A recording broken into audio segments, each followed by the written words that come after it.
Alfred Barnett had not spoken a kind word to another living soul in 3 years, and he preferred it that way.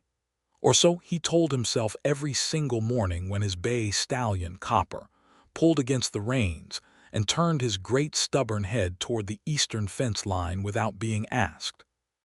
The year was 1873, and the Wyoming territory was still raw and unfinished, a place where the wind came down off the Laramie Mountains with a ferocity that could strip the bark from a young cottonwood and freeze a man's pride right out of him if he let it. Alfred Barnett's ranch sat on a wide stretch of grassland south of Laramie City, 312 acres of good grazing land that he had broken with his own 2 hands and his own stubborn back, and he had done it alone.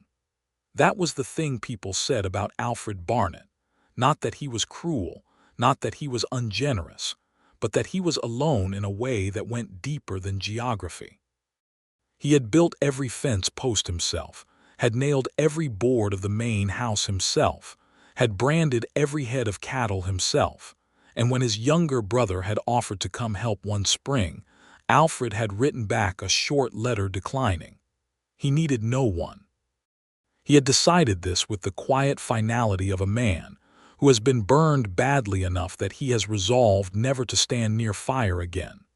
His wife, Clara, had died in the winter of 1870 from a fever that came on fast and took her before the doctor from Laramie City could even saddle his horse. She had been 26 years old and had laughed at things that other people never noticed were funny, like the way the chickens organized themselves in the mornings or the particular expression a cow wore when it was deeply offended. Alfred had been 28 when he lost her, and the grief had settled into him like a stone sinking into deep water, slow at first, and then final. He had kept the ranch going because that was what you did. You kept going. But he had closed off the part of himself that reached toward other people, and he had told himself this was wisdom rather than wound. Copper was a bay stallion of about 12 years, broad across the chest, with a white star on his forehead and a personality that could only be described as opinionated. Alfred had raised him from a foal, and the horse understood him better than any person ever had. That was the irony of it. The one relationship Alfred allowed himself to trust was with an animal who could not speak and yet, apparently, had opinions about where they ought to be going at 7 in the morning. It started in October of 1873, 3 weeks after the small Garner homestead went up on the eastern edge of Alfred's property. He had known someone bought the old Tillman parcel. He had heard it in town when he went in for supplies. Pete Dawson at the hardware store had mentioned it with the eager gossipy pleasure of a man who has a small piece of news and intends to get every ounce of use out of it. "Young woman come in from Missouri," Pete had said, sorting nails with theatrical casualness. "Widow, they say, got herself a young daughter. Bought old Tillman's 40 acres and a cabin that ain't had a roof repair in 6 years. Brave woman or a foolish one of the two." Alfred had grunted, collected his supplies, and ridden home with the specific intention of never thinking about it again. He was not unfriendly with his neighbors in a rude way, he simply did not cultivate relationships. He nodded when he passed people on the road. He paid his debts promptly. He attended church on the high holidays because Clara had loved the church and it felt wrong to stop entirely. But he did not call on new neighbors. He did not bring welcome pies or offer to help with fence repairs that were not his fence to repair. He minded his own land and his own business, and that was that. Copper, however, had not received this philosophical memo. The first morning it happened, Alfred had swung up into the saddle with his coffee still hot in the kitchen behind him. He always took the early morning ride to check the eastern fence line, where the cattle liked to press against the posts in cold weather. He gave Copper the usual light direction, a subtle shift of his knee, the beginning of a motion that should have turned them north along his property line. Instead, Copper took 3 steps east and stopped, ears pricked forward with an interest that Alfred found immediately suspicious. "What are you doing?" Alfred said to the horse because he did talk to Copper. That was allowed, Copper was not a person. Copper shook his mane and walked east with a purposeful, unhurried stride, as if he had made a considered decision and was quite comfortable with it. Alfred pulled back on the reins. "We go north. Come on." The horse stopped, looked back at him with one large dark eye that managed, somehow, to convey mild contempt, and then turned east again. They had a brief argument about it, the way a man and his horse will, and eventually Alfred nudged hard enough that Copper conceded the point, but the big bay walked north with an attitude of profound reluctance that Alfred chose to ignore. The next morning, same thing. Copper pulled east. Alfred corrected north.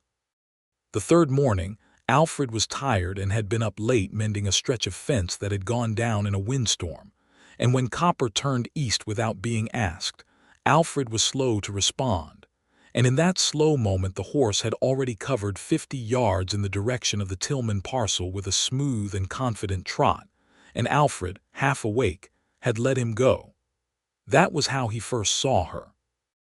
Ellen Garner was at her fence line at 7:30 in the morning, wearing a heavy wool coat the color of dried autumn grass, her dark hair pulled back in a practical braid that had started the day neat and was already escaping in pieces around her temples.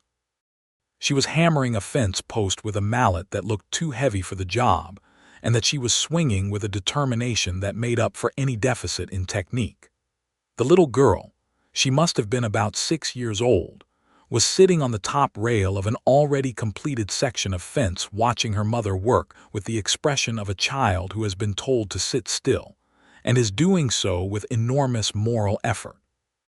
Alfred pulled Copper up 20 yards back, hidden by a stand of cottonwood that had turned gold and was dropping leaves in the cold morning air. He told himself he stopped because he did not want to startle her. That was a reasonable thing to tell oneself.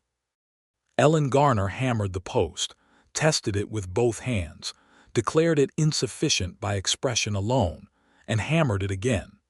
She straightened up, pressed one hand to her lower back with the brief wince of someone who was going to refuse to admit that anything hurt, and then looked out across her land with an expression that was complicated. It was part pride, Alfred thought, watching in spite of himself, and part calculation, and part something he recognized as a person trying very hard to believe that the difficulty in front of them was manageable. He turned Copper around and rode back north before she saw him. He told himself he had only stopped because Copper had needed a moment. He told himself this firmly, and it did not trouble him at all that evening or the next morning or at any point that week. Copper, undeterred by Alfred's internal reasoning, walked east again on the fourth morning, and the fifth, and the sixth. By the end of the second week, Alfred had stopped arguing with the horse about it. He told himself it was simply easier to ride in that direction and then loop north, that it added only 15 minutes to his circuit, that it was no different than any other route. He told himself this while Copper stood at the fence line of the Garner property, with a satisfaction so complete and visible that it was nearly embarrassing, like a dog that has found its way to the kitchen. Ellen Garner was there most mornings. She was always doing something, hammering, hauling, patching the cabin roof from a ladder that looked unstable, cutting wood with a short axe and a good swing. She worked with the particular focused efficiency of a woman who has a great deal to do, and no one to help her do it. The little girl, whose name Alfred eventually learned was me, helped when she could and provided commentary when she could not, and from 20 yards distance the sound of the child's voice carried in the cold air like a bright thread. He never stopped. He always kept to the other side of the cottonwood stand and turned back before she could see him clearly. This went on for 10 days. It was Copper who ended that particular phase of things. The horse, on the 11th morning, did not stop at the cottonwood stand. He walked right up to Ellen Garner's fence with the confidence of a horse paying a social call, his hooves loud on the frosted ground, and put his nose over the top rail, and huffed a large breath of warm air directly onto Ellen Garner's hand, where it rested on a fence post. Ellen startled and then laughed. The the way a person laughs when something has surprised them into delight before they can decide whether to be suspicious. She turned and saw the big bay horse, and then looked up and saw the man on his back. And Alfred experienced the particular discomfort of being caught doing something he had not admitted to himself that he was doing. He pulled up the brim of his hat in an automatic gesture of acknowledgement and said, with a complete absence of social grace, "Morning." Ellen Garner looked up at him with brown eyes that were direct and frank in the way of a person who has learned not to waste time being coy, and said, "Morning. This your horse's idea or yours?" Alfred opened his mouth and closed it. The truthful answer was too revealing for a first conversation. He said, "He wanders." "He seems to know where he's going," Ellen said, and she was not unkind about it, only observant. She reached up and let Copper sniff her palm with great equine interest. "Good horse." "Yes," Alfred said, and he was not sure if he was confirming that Copper was a good horse or agreeing with some larger and more uncomfortable proposition. Me climbed off the fence rail and came to look at the horse with the absolute fearlessness of a child who has not yet learned that large animals can be dangerous. "What's his name?" she demanded. "Copper," Alfred said. "That's a good name," Me said seriously, as if she had considered it and arrived at a judgment. "Can I pet him?" Alfred looked down at the child, dark-haired like her mother, with a round face and a quality of intense, interested attention that was almost disconcerting in a small person. "He won't bite," Alfred said, which was as close as he came to an invitation. Me petted the horse's nose with both hands, and Copper lowered his head with an expression of contentment that Alfred found quietly offensive given the trouble the animal had caused him. Alfred looked at Ellen and said, "Alfred Barnett, I have the ranch to the west." "I know," Ellen said. "I was told about my neighbors when I came through Laramie City. I'm Ellen Garner." She paused. "I was going to come call on you when I had the cabin a little more in order. I didn't want to introduce myself looking like I'd barely survived the week." "You look fine," Alfred said, and said it without any particular inflection, and immediately felt that this had come out poorly and did not know how to correct it. Ellen Garner looked at him for a moment with an expression that might have been amusement being very carefully managed, and said, "That's kind." He left shortly after that, turning Copper north along the fence line, and he rode the rest of his circuit in a state of mild internal disruption that he chose not to examine closely. He had spoken to her, that was all. It was a normal neighborly exchange. It meant nothing further. Copper walked east the next morning. Alfred went without argument. Ellen was on the roof of the cabin that morning, and when she saw him coming she climbed down the ladder with a practiced ease that suggested she had been up and down it many times already, and she came to the fence with a tin cup of coffee in her hand and the expression of a person who has decided to be straightforward about something. "Mr. Barnett," she said, "your horse comes here every morning. I think he wants to be here. I am going to start having an extra cup of coffee ready if you do not object, because a person can only stand and watch someone else drink coffee for so many days before it becomes a matter of principle." Alfred looked at her for a long moment, sitting on Copper's broad back, and felt something shift very slightly inside him, like a door that has been closed for a long time moving half an inch on rusty hinges. He said, "I don't object." And so that became the shape of it in the early weeks. Every morning Alfred rode east and Copper went to the fence, and Ellen would come out with 2 tin cups of coffee, and they would talk across the fence line while the cold October air moved between them. It was not romantic, or Alfred told himself it was not, it was simply neighborly. It was the kind of thing that happened in the territory, where neighbors were few and distances were large, and a person who lived within a mile was as good as family whether you wanted them to be or not. But he looked forward to it. He did not admit to himself that he looked forward to it for several more weeks, because admitting it required acknowledging that the wall he had built was showing cracks, and Alfred Barnett was not yet ready to face that. Ellen Garner had come west from Missouri after her husband, Robert Garner, had died of a consumption that had taken 2 years to do it, and had taken most of their savings along the way. She had been 29 when he died, which put her at 30 now, and she had a quality about her that Alfred recognized, not bitterness exactly, but the particular solidity of a person who has learned to rely on themselves because the alternative is too expensive. She talked about Robert without flinching, which Alfred respected. She said he had been a good man and a decent husband, and that she missed him in the way you miss a thing that was part of the structure of your days, and that coming west had been partly grief and partly practical, and partly a need to be somewhere that did not hold the shape of the life she had lost. Alfred understood this better than he could say. He told her about his own land, about the challenges of keeping cattle through Wyoming winters, about the spring flooding from the mountains that could take out a fence line in a single night. He told her about the grass management, about the water rights, about the other ranchers in the area. He told her useful things, neighborly things. He did not tell her about Clara. He found himself telling her about Clara in mid-November, on a morning that had turned sharp and cold overnight and left the fence posts rimed with a thin frost. He did not plan it. They were talking about something else entirely, about whether the cabin roof would hold through a serious winter storm, which he doubted, and Ellen had said something about being more afraid of silence than of hard work, and he had said, without quite meaning to, that he understood that the hardest thing about grief was not the work of it but the quiet that came after. Ellen had looked at him across the fence with her coffee cup held in both hands and said, gently, "You lost someone." It was not a question. He said, "My wife, 3 years ago."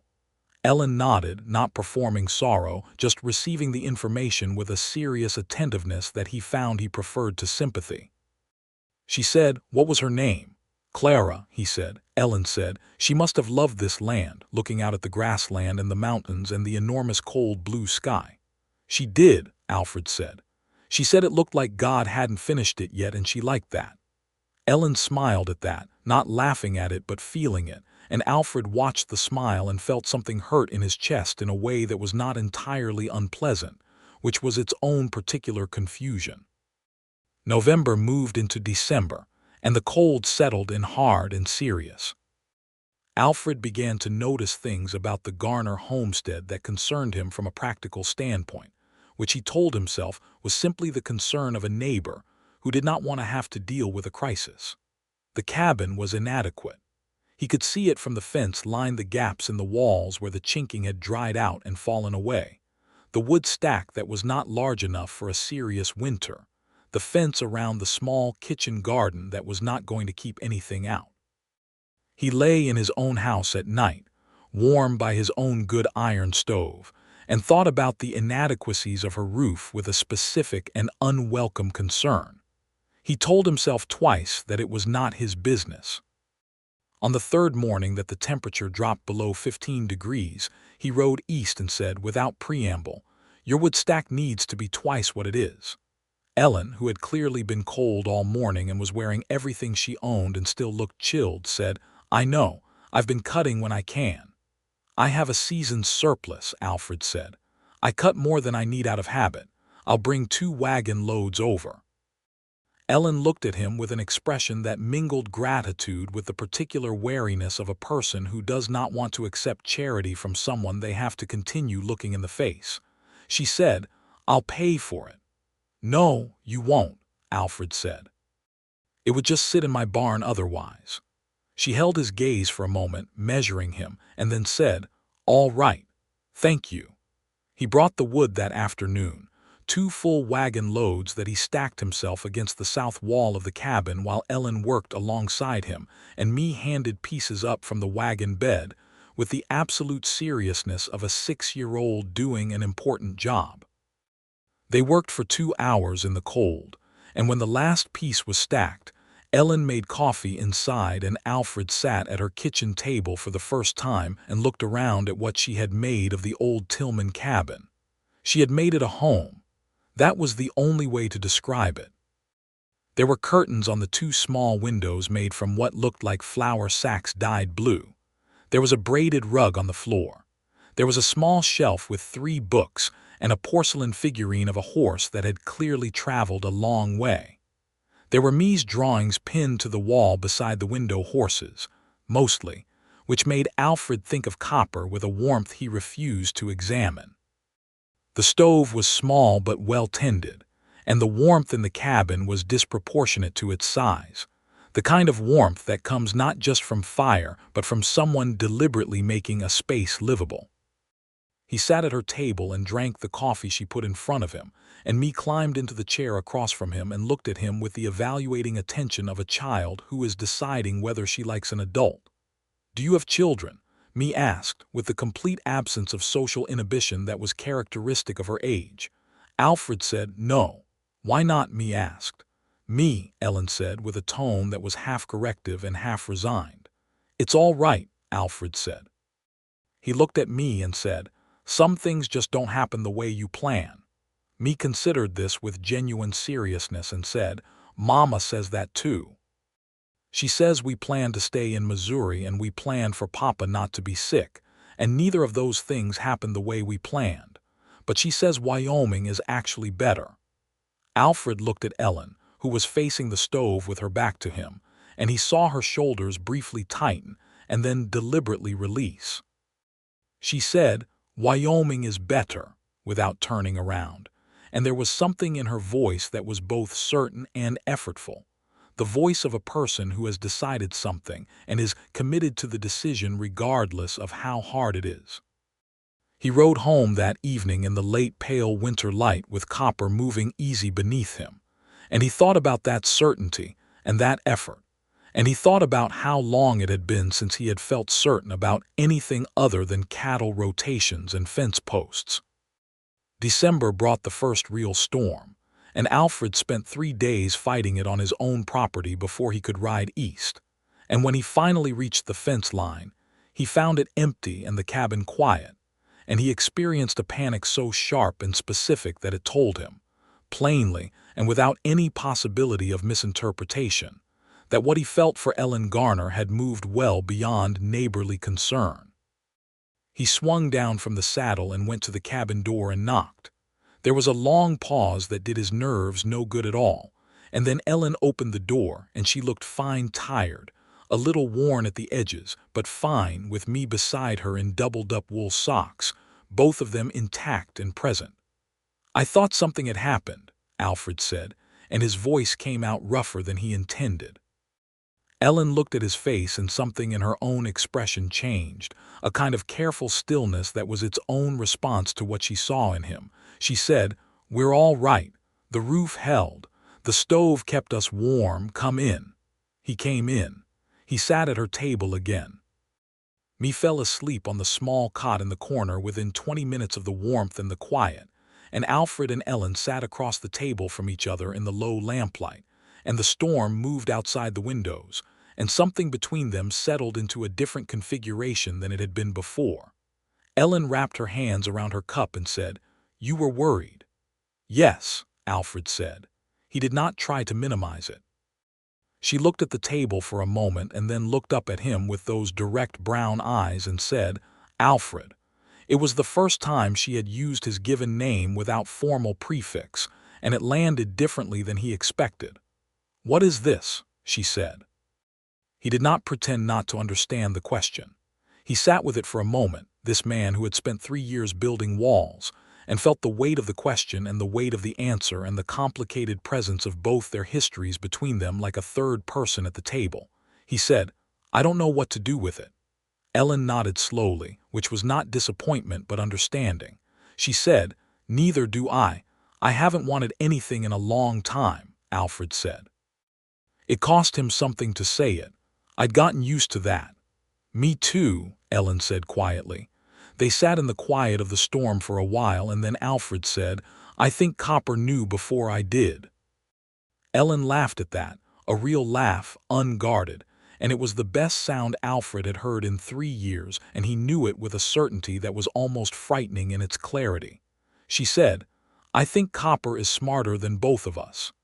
"He's definitely smarter than me," Alfred said, which was the most honest thing he had said in 3 years.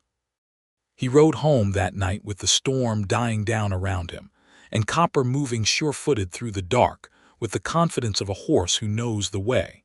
And Alfred let him find it, leaning back in the saddle and looking up at the Wyoming sky where the clouds were breaking apart, and the stars were coming through, cold and brilliant and very far away and nonetheless present, nonetheless real, shining down on the dark grassland and the mountains and the 30 miles of fence line and the small warm window of the Garner cabin to the east.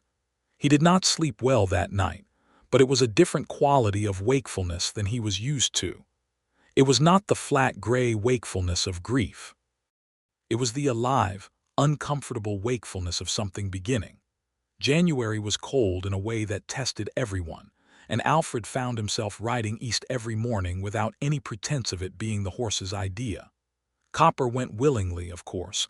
The horse had always been willing, had in fact been the first one to understand what was happening, but Alfred no longer told himself that the journey was anything other than what it was. He went because he wanted to see her. He went because the day had a different quality when it started with Ellen Garner and her 2 cups of coffee and her direct brown eyes, and the way she talked about her land with the possessive specific love of someone who has claimed something difficult and made it hers. He began helping more practically. He rechinked the cabin walls on a Saturday in January, mixing the clay and straw himself and working steadily while Ellen worked beside him on the parts she could reach without a ladder. He replaced 3 fence posts that had heaved out of the frozen ground. He helped her reinforce the small structure she had been using as a barn with spare lumber from his own supply. He told himself these were practical necessities, and she told him she would find a way to repay him, and he said there was nothing to repay, and this argument recurred with a good-natured regularity that had become its own kind of intimacy. Meanwhile, had decided that Alfred was acceptable. This was communicated not through any declaration, but through a progressive loosening.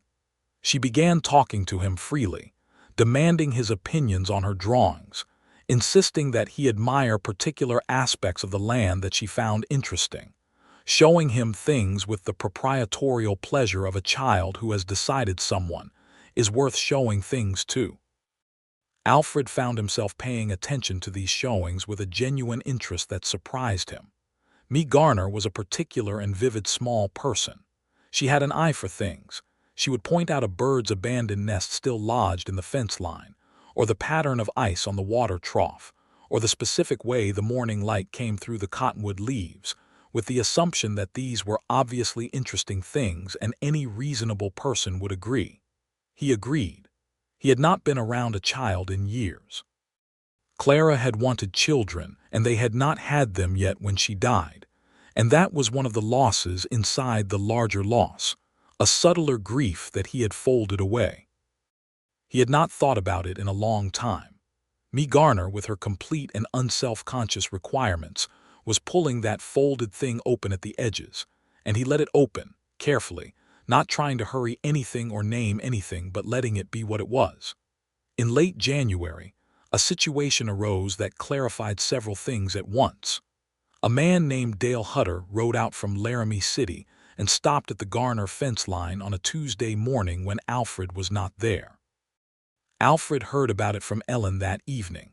He had ridden over to return her good mallet, which he had borrowed to use on his own fence posts, and she told him about it with a carefully neutral expression that told him it had not been comfortable. Dale Hutter was a land broker, or called himself one, and he had heard that the widow on the Tillman parcel was having a difficult first winter, and he had come to make her an offer on the land. The offer was insultingly low, and he had made it with the particular condescension of a man who has decided that a woman alone is necessarily in trouble and necessarily desperate. Ellen had told him no. He had suggested she would change her mind by spring. She had told him that she would not. He had looked around at the cabin and the fence and the half-built barn with a skeptical expression and said that 40 acres was a lot of land for one woman to manage. Ellen had said that she was managing it, thanked him for his time, and gone back to work. But she told Alfred this with a tightness around her eyes that was not distress, but was the specific anger of a person who has been talked to in a way that presupposed their weakness.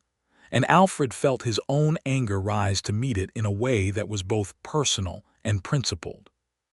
He said Hutter has been buying up small parcels from people who are struggling and reselling them. He's been at it for 2 years. The Hendersons sold to him because they had no choice, but he made sure they had no choice. Ellen looked at him sharply. He does this deliberately. He lets people get into trouble and then offers them a floor price, Alfred said. He has done it 4 times in 3 years. Everyone knows it and no one has found a clean way to stop it. Ellen's jaw tightened. She said, he's not buying my land. No, Alfred agreed, he is not. He said it with a certainty that surprised them both, and in the pause that followed it, something hung between them that was clearer than anything that had been said before. He was not just agreeing with her. He was aligning himself with her.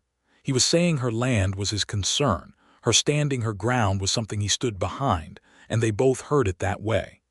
Ellen looked at him for a long moment in the lamplight of the cabin, with me asleep in the corner, and then she said quietly, "Thank you." He said, "I'll ask around. There may be a way to formalize the property filing that makes his approach harder." "I'd appreciate that," she said. He left late that evening and rode home under a clear, cold sky, and he thought about the way she had looked at him and the thing that had been said without being said, and he felt the wall inside him. The 3 years built wall, not cracking but changing, becoming something more like a door than a barrier, something that had always had a hinge even when it was closed. He went into Laramie City the following week and spoke to the land office, which was staffed by a methodical man named George Prentice, who knew the territory's homestead filings better than anyone. He found out that Ellen's filing was sound, but that there were procedural steps she could take that would make the property more formally and visibly documented. He brought this information back to her, and they sat at her table on a Saturday afternoon with the paperwork spread between them, and he helped her understand it, and she asked precise and intelligent questions, and they worked through it together for 3 hours.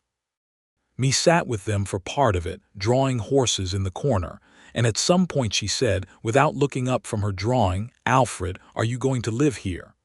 There was a complete silence. Alfred looked at Ellen, who was looking at the paperwork with a concentration so intense it was clearly not about the paperwork at all. He said carefully, "Why do you ask that?" "Because you are here every morning and a lot of evenings," Me said, entirely reasonable, "and you bring things and fix things. Papa used to do that." The silence that followed that was a different kind. Alfred felt it in his chest, complicated and tender and too large to address with anything simple.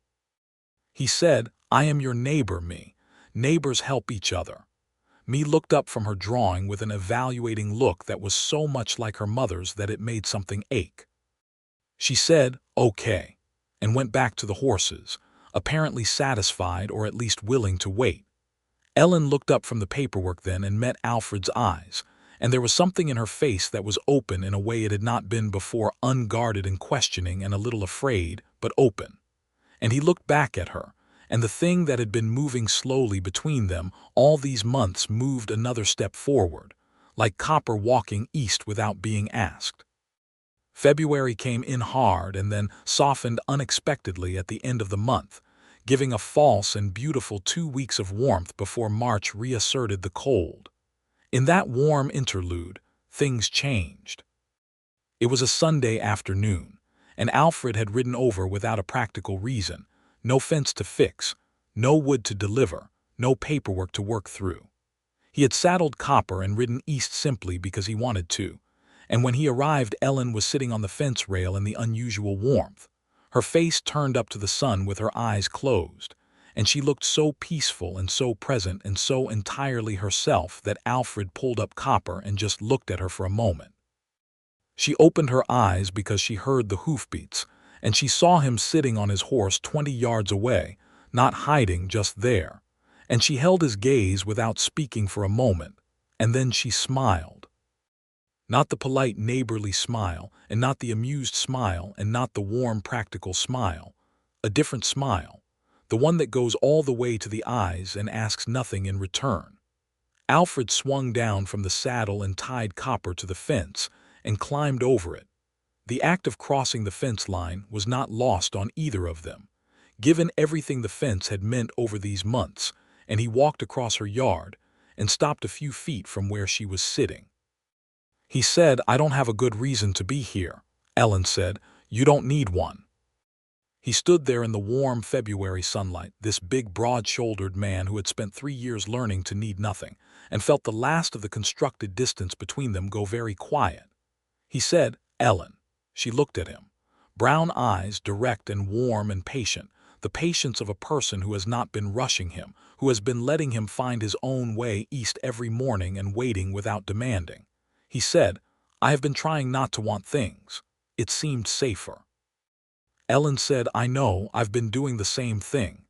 "I don't think I can keep doing it," he said. She was quiet for a moment and then she said, "I don't want you to." He reached out and took her hand, which was right there. Her fingers still were cruffined and capable and warm in the February sun. And she let him take it and did not look away. And they stood there in the February warmth with Copper watching from the fence with the expression of an animal who has been trying to arrange this for 4 months and is deeply satisfied with the result. He did not kiss her that day. He held her hand and they stood in the sun and talked about nothing, about the cottonwood trees, about whether the early warmth was real or deceptive, about me, who was inside apparently teaching herself to read from the 2 books on the shelf. They talked and held hands, and when he left in the late afternoon he went back over the fence and untied Copper and rode west, and he turned back once to see her still standing there, her hand raised in a wave, her face still in that unguarded smile. He arrived home and put Copper in the barn and fed him and stood for a moment in the barn's warm, horse-smelling dark and said to Copper, "All right. You were right." Copper ate his grain with satisfaction. March was when Dale Hutter came back.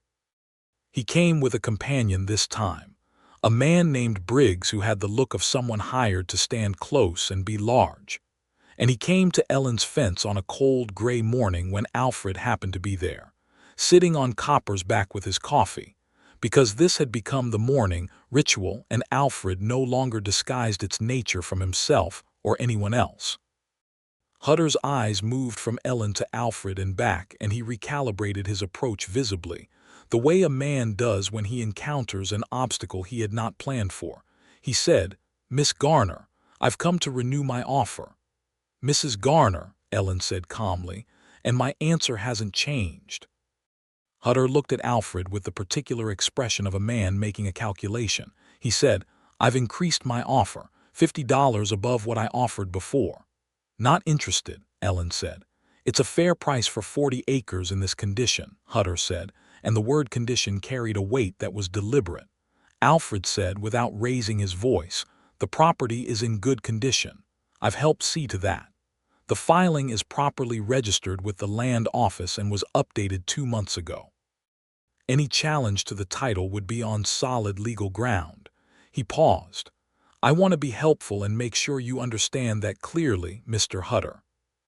Hutter looked at him for a long moment, the calculation running. A lone widow was one kind of problem. A widow with a neighbor like Alfred Barnett known, established, a 300-acre rancher with no debt and a reputation for stubbornness, was a different kind. The math did not favor pressing the matter. He said, "I'll leave the offer open," and turned his horse and rode back toward Laramie City with Briggs at his shoulder.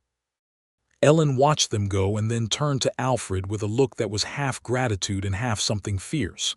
She said, "I could have handled that." "I know," Alfred said. "I know you could have." I just wanted him to know he was not dealing with something that was going to be as easy as he hoped. Ellen was quiet for a moment, and then she said, "Thank you," and it was the same 2 words she had said before but with a different quality, not the gratitude of someone receiving help they desperately need, but the gratitude of someone who has been stood beside. The distinction mattered to both of them. After that, Hutter did not come back. Whether it was Alfred's presence or the properly filed paperwork, or simply the calculation that the Garner property had become more trouble than it was worth, he turned his attention elsewhere, and Ellen's 40 acres remained her own. Spring came in April, real spring this time, with the ground thawing and the grass coming up pale and new, and the mountains still white-capped against a sky that had turned from winter gray to a deep and particular blue. Alfred's cattle came through the winter in good shape, and he spent the first weeks of spring in the heavy work of the season moving the herd, checking the range, repairing the damages that winter always left behind. He still rode east every morning.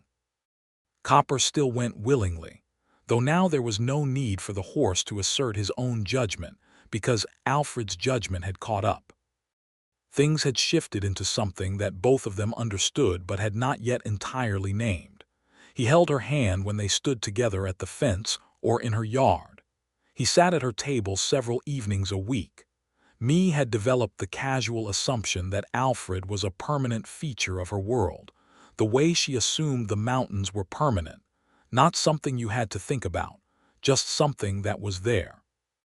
She had started telling him things about her day with the detailed commitment of a child for whom you are a significant audience, and Alfred listened to these reports with an attention that was entirely unperformed.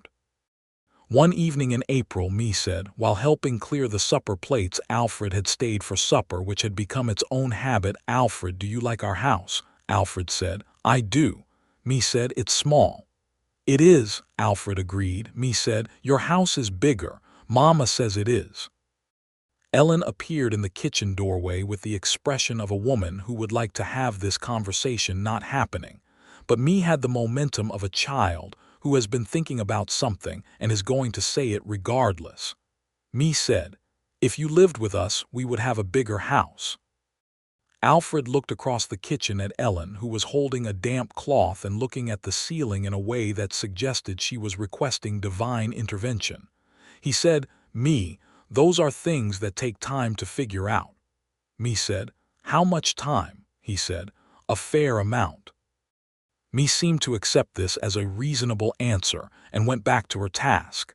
And Alfred looked at Ellen, who had lowered her gaze from the ceiling and was now looking at him with an expression that was complicated and warm and held within it both the humor of the moment and the truth under the humor, which was that Me had said plainly what neither of the adults had yet found a way to say.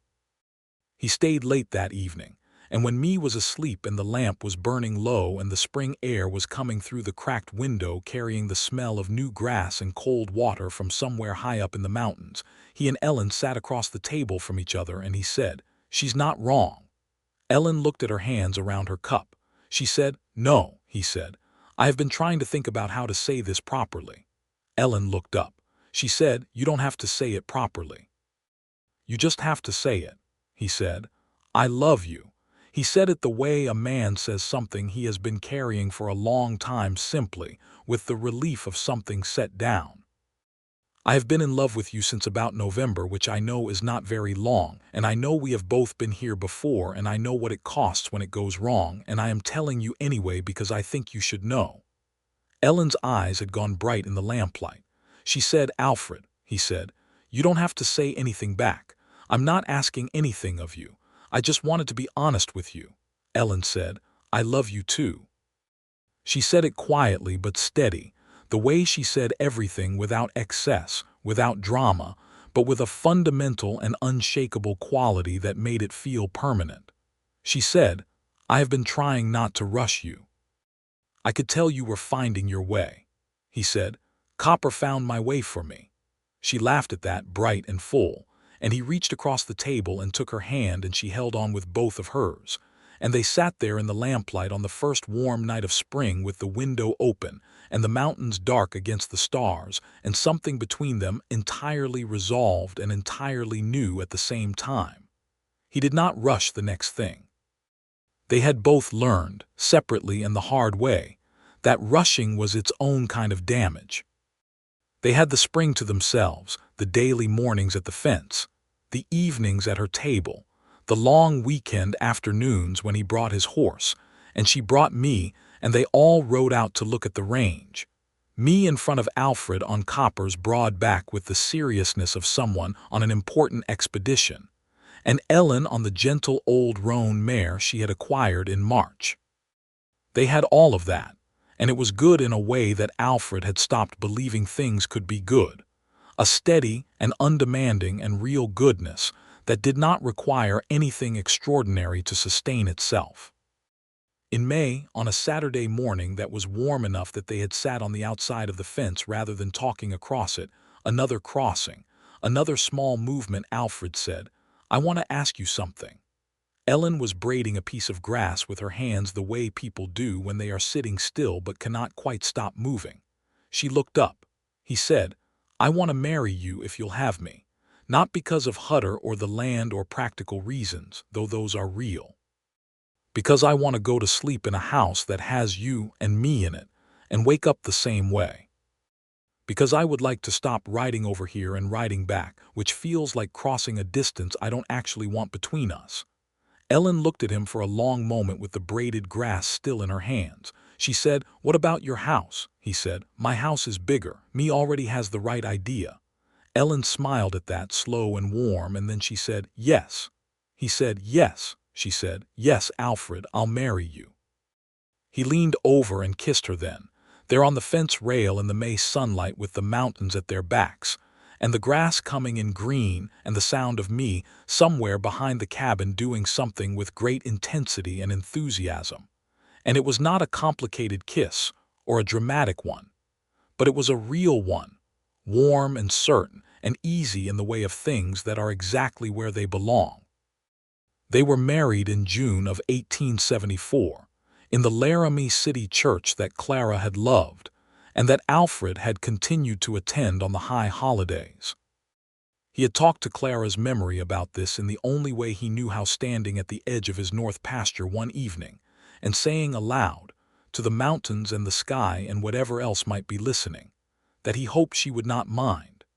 He said he had not thought it was possible to have this again, and that it felt right in a way he had not expected, and that the woman was good and the child was remarkable, and he asked, not expecting an answer, for whatever blessing could be offered from wherever she was.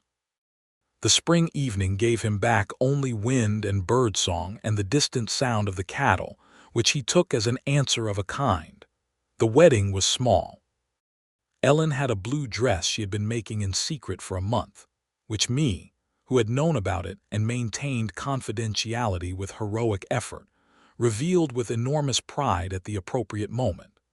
Alfred wore his best shirt and his least worn coat, and felt profoundly overdressed right up until he saw Ellen coming up the aisle of the small church, and then felt exactly right about everything. Pete Dawson from the hardware store was there, delighted with himself for having been the one to mention Ellen's arrival to Alfred in the first place, and George Prentice from the land office attended, and the Hendersons, who had lost their land to Hutter and had since rebuilt on a different parcel, came as well. It was a small room full of people who were genuinely pleased, which is rarer than large rooms full of people performing pleasure. The minister said the words, and Alfred and Ellen said the words, and me stood beside her mother in a pinafore that had been pressed within an inch of its life, and looked as though she was witnessing an event of historical importance, which Alfred thought she probably was. They combined the households in July, moving Ellen and me into Alfred's main house, which was bigger, and which Alfred spent 2 weeks preparing with an attention to detail that he had not brought to anything domestic since Clara had been alive.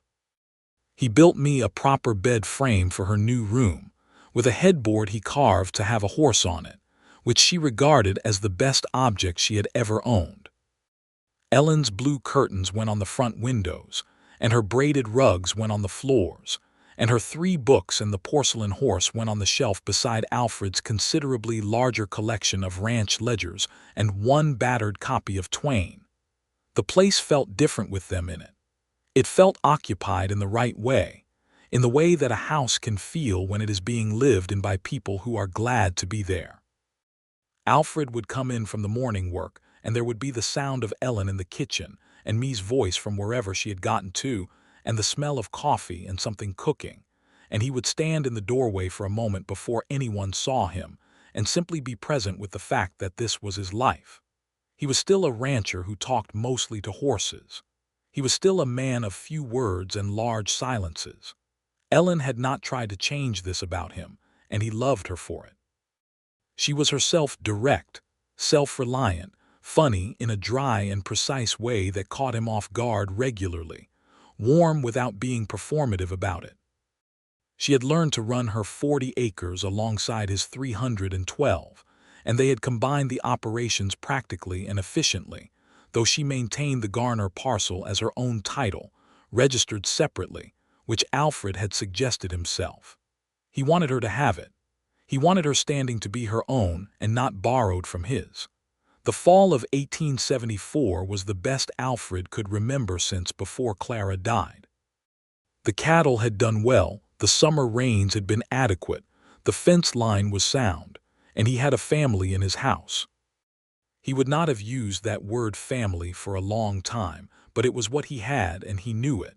And on the mornings when he rode out to check the fence line and Copper still turned east out of habit and Alfred let him, crossing the combined property now in a single uninterrupted sweep, he thought about how the horse had known the whole time. There is something to be said for animals. They do not build walls. They simply walk toward what they want, steady and unhurried, every morning, until the thing they are walking toward is no longer at a distance. December of 1874 brought the kind of news that changes the shape of everything. Ellen told him on a Tuesday evening with me already asleep, and Alfred sat very still at the kitchen table and looked at her and felt something expand in his chest that was enormous and a little terrifying and entirely good. He said, "Are you sure?" she said, "Fairly sure. I'll see the doctor in town next week to be certain." He said, "Ellen." She said, "I know." He got up from the table and went around to her side of it, and she stood up and he held her, his arms around her, her head against his chest, and they stood there for a long time in the quiet kitchen while the stove kept the room warm and the winter moved outside the windows. He said into her hair, "Are you all right?" "Are you afraid?" she said. "A little, of course I am a little, but mostly I am glad."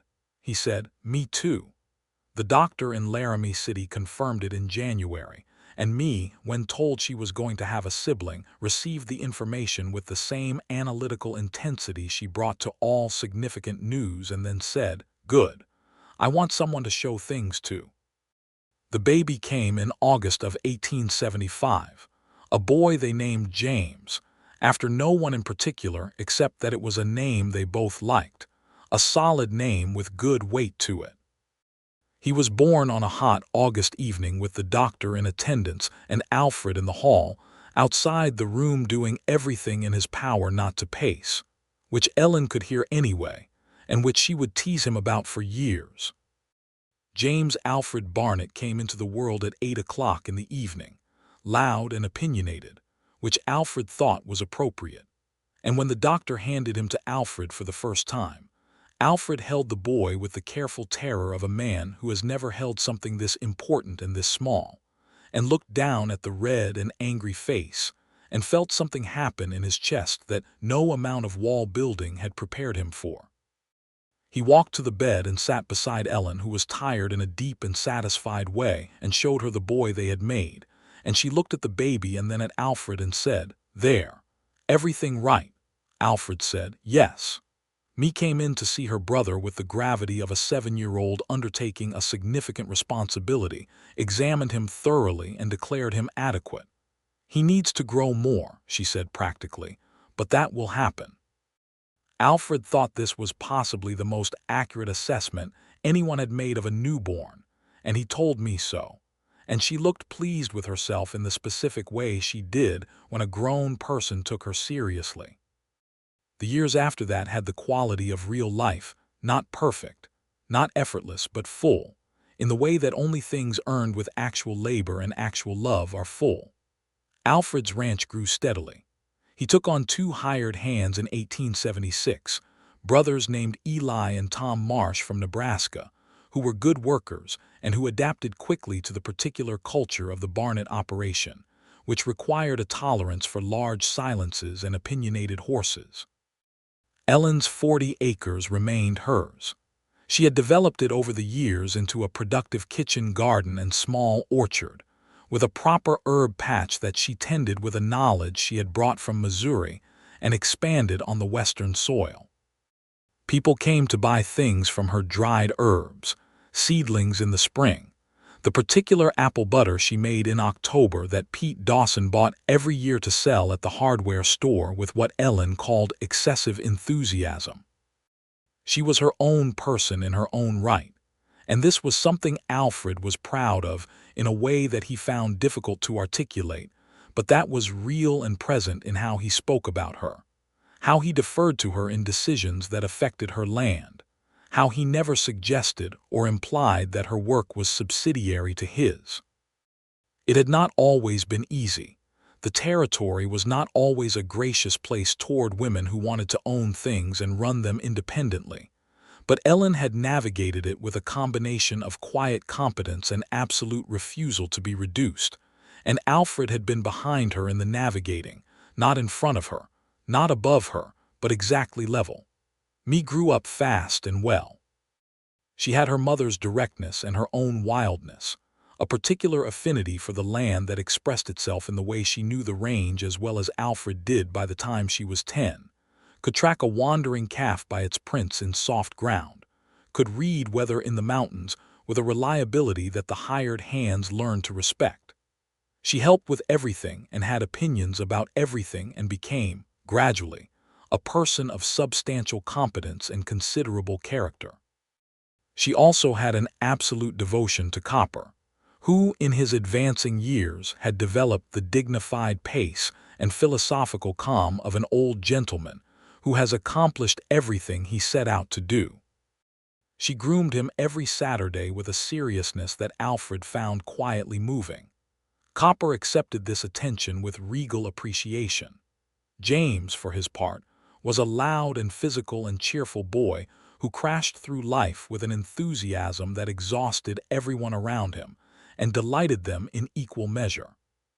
He was 5 when Me taught him to ride, 7 when he started helping Alfred check fence, 10 when he decided he wanted to be a rancher in the way that children decide things at 10 completely, without reservation, with the certainty of someone who has not yet learned to doubt. Alfred and Ellen had a second child in 1879, a girl they named Clara Rose, which was both a tribute and a beginning, the name that held a grief and also held a new life, and Alfred had asked Ellen about it carefully and she had said, "It's a good name. The new one gets to make it her own." And Clara Rose Barnett did precisely that, coming into the world with a temperament so sunny and so consistent that it seemed almost impossible, the kind of child who discovers something delightful approximately every 4 minutes and requires everyone nearby to be informed of it. Their house was full and warm and loud in ways Alfred had not anticipated and had needed and had not known he needed, which was perhaps the recurring lesson of his life, that the things he had decided he did not need were exactly the things that had been walking toward him every morning, patient and certain, like a bay horse with a white star who knew the way east. There was a morning in the summer of 1880, 7 years after Copper had first turned his head toward the Garner fence line, when Alfred was sitting on the porch of the main house in the early light with his coffee. The sun was coming up behind the mountains, the pink and gold of a Wyoming summer morning that always looked like something being announced rather than something simply occurring. Ellen was inside. He could hear her moving in the kitchen, hear Clara Rose's bright voice asking something, hear James's heavier step on the floorboards. Me was already in the barn, which she always was by this hour. Alfred sat on the porch and listened to his own house, and watched his own land fill with morning light and felt, with a simple and profound certainty, that he was exactly where he was supposed to be. Copper was in the near paddock, 20 years old now and white-muzzled and slower, but still commanding in the way of a horse who has always known his own worth. He was standing at the paddock fence with his ears pricked, looking east, the same direction he had always looked in the mornings, and Alfred watched him and thought about the 11 mornings in October of 1873 when the old horse had turned his head that way and Alfred had argued, and then stopped arguing. He thought about Ellen at her fence line in the early morning, in the dried grass-colored coat, hammering fence posts with a mallet that was too heavy for the job and not too heavy for her. He thought about 2 cups of coffee across a fence. He thought about a small girl asking a direct question and a lamp burning low and a table with papers spread across it and a hand taken in February sunlight and a blue dress in June. He thought about how the horse had known. Ellen came to the porch door with a cup of coffee. She always brought him a second cup, and she leaned against the door frame and looked out at the morning light on the land the way she always did, with that same expression he had first seen from 20 yards behind a stand of cottonwoods, equal parts pride and calculation, and something more, something that was simply love for a thing she had made hers. She said, "You're up early even for you," he said. "Couldn't sleep." She came and sat beside him on the porch bench and handed him the cup and looked out at Copper standing at the paddock fence looking east, and she said, with the small particular smile he had been watching develop for 7 years, "He's still doing it." "He'll do it until he can't," Alfred said. Ellen put her head on his shoulder, the easy comfort of a person who has been doing this for years, and he put his arm around her and they sat in the morning light and watched the old bay horse look east. She said, "Do you remember the morning I came to the fence and he put his nose on my hand?" Alfred said, "I remember." She said, "I looked up and saw you sitting up on your horse 20 yards back looking like you'd rather be anywhere else." Alfred said, "That is not accurate." "Your face said otherwise," she said serenely. "My face is not always accurate," Alfred said. She laughed, soft and warm against his shoulder. She said, "No, your horse was more honest."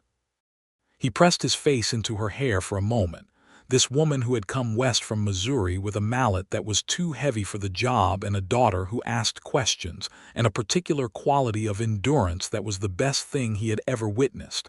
And he said, "He was always smarter than me." Ellen said, "I know.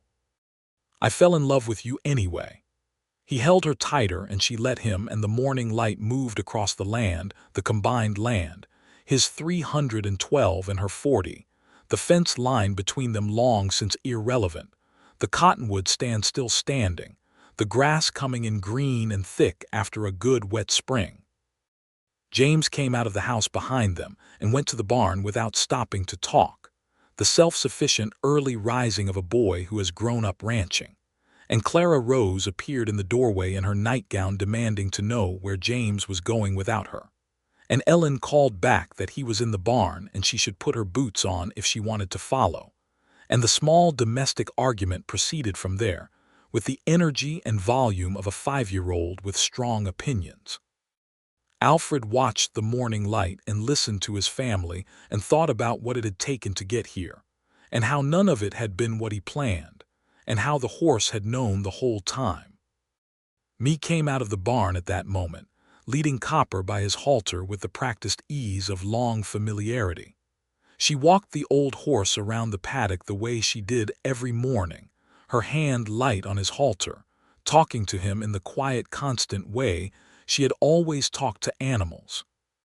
Copper moved beside her with the careful, steady pace of his age, white-muzzled and dignified, his ears moving with the pleasure of being walked, of being out in the morning, of being, even at 20 years old, part of the morning's motion. He turned his head east once, as he always did, and me said something to him that Alfred couldn't hear from the porch, and the horse flicked an ear at her and kept walking. Alfred thought, watching his oldest child walk the old horse around the paddock in the golden early light of a Wyoming summer morning, with his wife warm beside him and his younger children making the particular music of childhood inside the house, that there are some things you cannot plan and cannot build and cannot decide your way into. Some things simply walk toward you, morning after morning, patient and certain, with their ears pricked and their direction clear, and the only wisdom available to you is to eventually, gratefully, stop arguing. He had learned this late, and he had learned it from a horse, which he suspected Clara would have found very funny indeed.